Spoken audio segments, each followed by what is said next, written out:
जितने भी मेरे ऑडियंस हैं, प्रणाम, नमस्कार, हार्दिक अभिनंदन। आज मैं एक कहानी भेज रहा हूं और यह कहानी भूतों का कहानी है।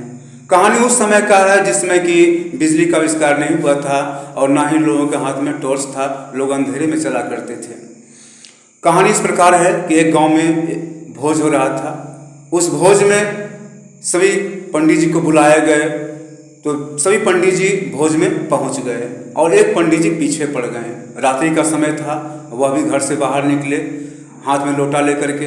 तो बीच रास्ते में एक बगीचा पड़ता था और लोगों का ऐसा मानना था कि बगीचा में भूत रहता है, शैतान रहता है, तो शाम के बाद कोई भी बगीचा से अकेले पार नहीं करता था। जो पंडित जी बगीचा के करीब आ गए तो उनके मन में ये प्रश्न उठा कि लोग कहते हैं बगीचा में भूत रहता है, कहीं मैं भूत के लपेट में ना आ जाऊं। उनका मन डर से थर थर कांपने लगा। फिर उधर भोज खा करके भी एक पंडित जी आ रहे थे अकेले, उसके हाथ में लोटा था। जब वे बगीचा के पास आ गए तो उनके मन में यही प्रश्न उठने लगा कि लोग कहते हैं कि बगीचा में भूत रहता है, कहीं मैं भूत के लपेट में ना आ जाऊं। अंधेरिया रात था, तो वे भी आगे देखे, ये भी आगे देखे, तो लगा सामने कोई आ रहा है। तो सामने कोई आ रहा है तो इनके मन में शंका हुआ कि इतना रात में अकेले कौन आएगा, हो सकता है कि ये सामने वाला भूत ही हो। दोनों के मन में यही बात चल रहा था। दोनों बूझ लिए कि सामने जो आ रहा है वो भूत है।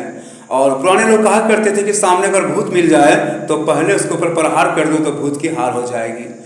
तो दोनों मन बना लिए कि अब भागने से कोई फायदा नहीं है, अब तो भूत से लड़ना ही होगा। और दोनों एक दूसरे पर प्रहार करने के लिए मन बना लिए, अपने अपने हाथ को मजबूत कर लिए और जैसे आमने सामने आए दोनों एक दूसरे के ऊपर लोटा से जबरदस्त प्रहार करने लगे। फिर लोटा से प्रहार हुआ, उसके बाद उठम पटकी होने लगा। काफ़ी देर तक उठम पटकी होने के बाद जैसे मौका मिला वैसे दोनों दो तरफ भागे।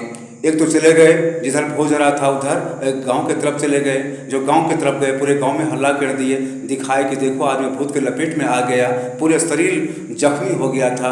दूसरा पंडित जी भी दिखाए जहां भोज हो रहा था, लोगों ने देखा कि पूरा शरीर जख्मी है। और वो पंडित जी भी बताए कि आज मैं भूत के लपेट से बड़ी मुश्किल से मैं भूत से लड़ करके आया हूँ और बच करके आया हूँ। अब तो सभी जगह हल्ला हो गया, लेकिन डर के मारे कोई भी लोग बगीचा में रात्रि में नहीं गए। जब सुबह हुआ तो सुबह लोग जाकर बगीचा का निरीक्षण करने लगे, पता लगाने लगे, तो पता चला कि वो कोई भूत नहीं था बल्कि दोनों एक ही गांव के पंडित जी थे और भूत समझकर दोनों आपस में लड़ गए। फिर दोनों एक दूसरे से मिले, दोनों का ट्रीटमेंट हुआ। तो कहने का भैया ये मतलब है कि संसार में कोई भूत प्रेत शैतान कुछ नहीं है, जो कुछ है वो आपके मन में है। कहा भी किया कि भय ही भूत है। यदि आपके मन में ये भय है कि दुनिया में भूत है तो आपको हर जगह भूत नजर आएंगे और भूत आपको नुकसान भी करेंगे। और यदि आपका मन मजबूत है, आपका मन कहता है संसार में कोई भूत नहीं है, कोई शैतान नहीं है, तो दुनिया में आपके लिए कहीं कोई भूत और शैतान नहीं है। भूत प्रेत आपको कुछ नहीं बिगाड़ पाएगा। और एक कहावत भी है, मन के हारे हार, मन के जीते जीत। आप मन को बनाए रखिए। इंसान से बढ़ के बुद्धिमान कोई नहीं है और बलवान भी कोई नहीं है। सबसे बड़ा अगर कोई है धरती पर तो इंसान है, इंसान से बढ़कर कुछ नहीं है। जय हिंद, जय भारत।